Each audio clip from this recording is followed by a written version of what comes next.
Hello everyone, good afternoon. তো আজকে সকালে কি বানিয়েছিলাম এগুলো তোমাদের সাথে শেয়ার করবো ভাবছিলাম। তো সকালে তো আর শেয়ার করতে পারিনি কারণ প্রচুর কাজ ছিল বাড়িতে, তো একদমই টাইম পাইনি। তো সেই জন্য ভাবছি এখনই শেয়ার করব। তো আজকে বানিয়েছিলাম উদ্যাপম। আর সকালে শাশুড়ি মা তো ডিটক্স খায় না, তো ওনার জন্য একটু লুকার চা বানিয়ে দিলাম। আর আমি আমার হাজব্যান্ডের জন্য বানিয়ে নিলাম একটু ডিটক্স। তো আমার হাজব্যান্ডও খেতে চায় না, তারপরেও আমি খাই বলে ও খাই, তো ওকে আর একটু বানিয়ে দিলাম আর আমি একটু খেলাম। তো তারপর শুরু করলাম আর কি সকালে কি করব। আজকে মেয়েও স্কুলে যায়নি, তো মেয়েকে একটু কি ড্রিঙ্কস বানিয়ে দিলাম। তারপর মেয়ের জন্য কি ড্রিঙ্কসটা বানিয়ে তারপর ওর মাথায় একটু তেল লাগিয়ে দিলাম। ভাবছিলাম ও যখন বাড়িতে আছে তো ওর মাথায় একটু তেল লাগিয়ে দিয়ে আমি নিজেও লাগাই।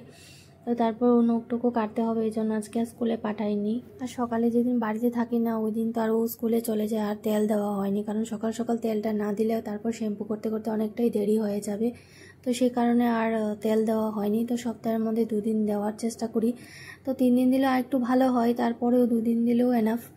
তো চুলটাও একটু পাতলা, তো তার জন্য তেলটা একটু আমি ঘরেই বানিয়ে নিলাম নর্মাল নারকেল তেল দিয়ে। তারপর তার সাথে অনেক কিছু অ্যাড করেছি, তো এটা আমি তোমাদের সাথে পরে শেয়ার করব। তো আমি তেলটা আমি ঘরোয়া পদ্ধতিতেই বানিয়ে নিলাম ওর জন্য।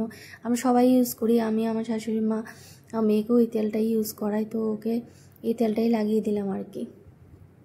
তো তেলটা লাগালে আমি দেখলাম যে ভালোই খারাপ না। তো মাথায় যে ড্যান্ড্রাফ থাকে ওইগুলোও একটু কমে যায়, আগের তুলনায় কমেছে, অনেকটাই কমেছে, কারণ মেয়ের মাঝখানে মাথায় ড্যান্ড্রাফও অনেকটাই হয়ে গিয়েছিল।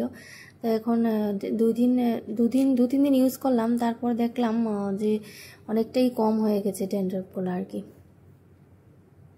তো তোমরাও চাইলে এভাবে ইউজ করতে পারো বাড়িতে।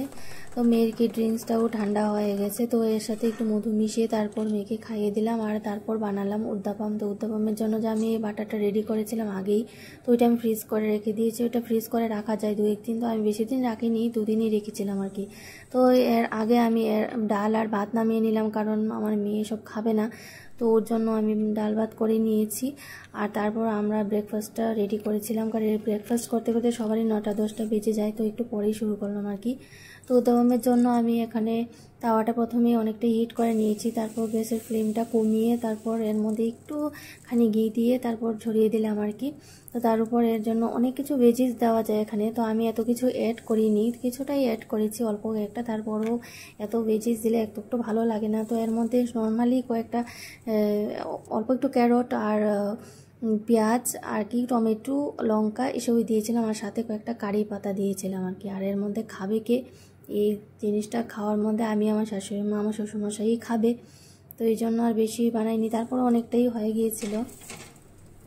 তো দেখো কিভাবে বানাই। তো এটা বেশি ফ্লেমে বানাতে, হাই ফ্লেমে না, এটা মিডিয়াম থেকে একটু লো থেকে একটু মিডিয়ামের মধ্যে বানালেই হয়। তো এক পাশ হয়ে গেলে আরেক পাশ উল্টিয়ে দিলেই বেশ হয়ে যায়। তো এর মধ্যে একটু ঘিও ছড়িয়ে দিলাম, তো ভালোই হয়, কারণ ঘি দিলে ফ্লেভারটাও ভালো আসে, খেতেও ভালো লাগে আর কি। তো অল্প একটু দিলেই হয়, আর ঘি না দিলেও এটা অপশনাল, না দিলেও খাওয়া যায়, তো আমি একটু দিয়ে দিলাম আর কি।